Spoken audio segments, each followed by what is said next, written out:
Here, folks. It's been a while since I put up some videos, motivational videos. So I just want to talk about the word motivation, right? So I ask myself this question: am I a motivated person? That's my own. And on a scale of 1 to 10, I give myself an 11. That's right. On a scale of 1 to 10, I give myself an 11. So I break the scale, right? Because I consider myself very, very motivated, highly motivated, considering, right? Now, the reason why I can say that, you have to ask yourself, do you consider yourself a motivated, highly motivated, or moderately average, typical type of personality? And one indicator, there's several indicators, so let me give you a few. The way to measure yourself as to whether you're motivated or not in life is to ask yourself one indicator. This is only indicative, is what kind of work do you do? If you're a salaried worker,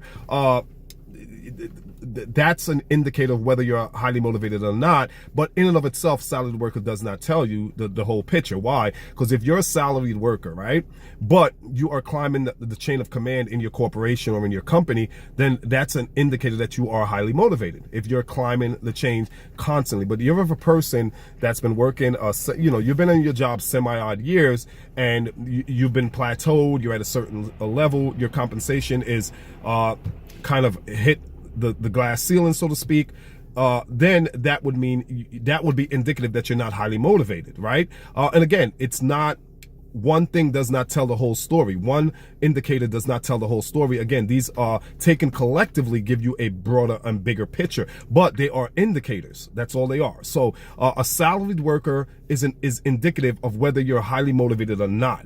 By itself, no, but taken together with other things, yes. And the reason why a salaried compensation is indicative, because it also shows, or it's a glimpse into the window of your comfort zone.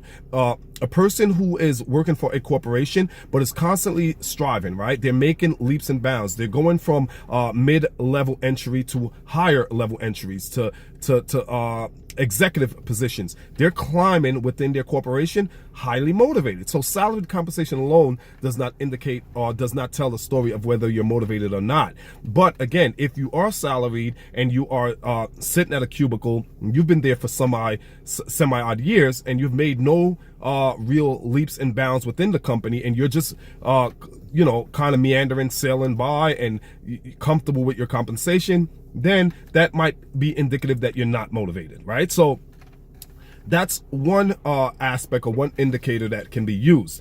Also, again, so the type of work you do. If you are commissioned compensation, right? If your career is solely of commission compensation, that means you are not only motivated, but chances are highly motivated, right? And again, chances, it's indicative, it doesn't tell the whole tale, because even a commissioned compensation, a commission compensation could mean that commission compensation does not necessarily mean that you're highly motivated either, because you can be in a position where it's commission compensation and you haven't done anything. You just haven't succeeded at all, which would mean not necessarily highly motivated. You'll probably be the person to quit soon. So that commission compensation doesn't tell a tale by itself either. But if you are in a career that's commission compensation, and that's your only source of generating income is commissioned, then chances are you are highly motivated, because it's going to require a lot of motivation, energy, decision making, a lot of effort on your part to generate your own income. So that's a good sign that a person's highly motivated or not. So that is indicative, not by itself, but taken collectively with other things, is also the lifestyle, right? A person's lifestyle, the time you go to sleep at night, the time you wake up in the morning, how you manage that time, lifestyle. Do you drink? Are you a smoker? Are you a person that loves the social nightlife? Are you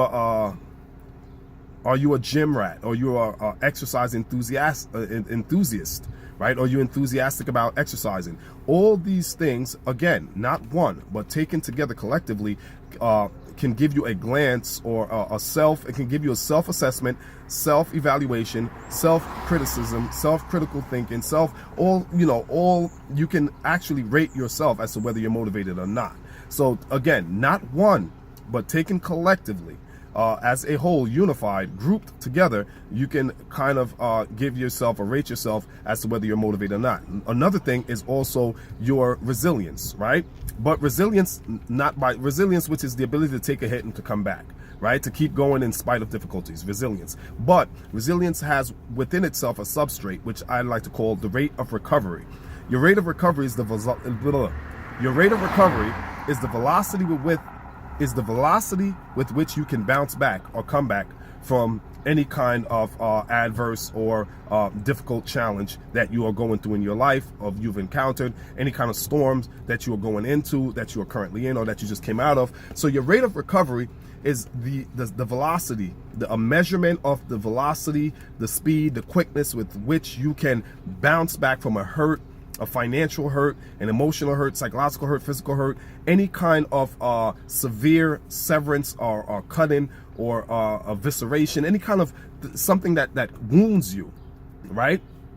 The rate at which you can get over that, that's called the rate of your recovery, which is a substrate, or which is a part of your resilience, is also a very strong indicator as to your as to whether you're a person that is motivated, right? So a motivated person will have a higher rate of recovery than a person who's not motivated.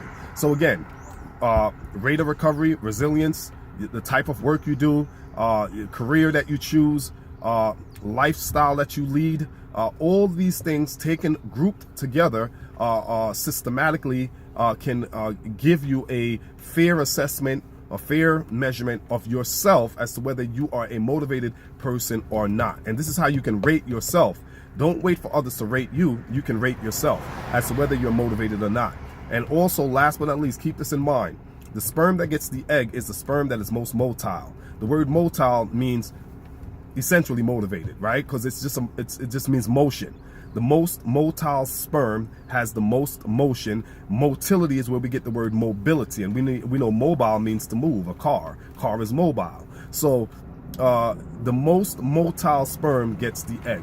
Of the billions of sperm that is released during copulation, the most motile gets the egg. So take that, apply that biology into your physical world, and understand the more motile you are, the more motion you have, the more energy you exert, the more motivated you are, the more likely you are to succeed in life or to achieve whatever your goals are in life. All right, till next time, Mark, peace.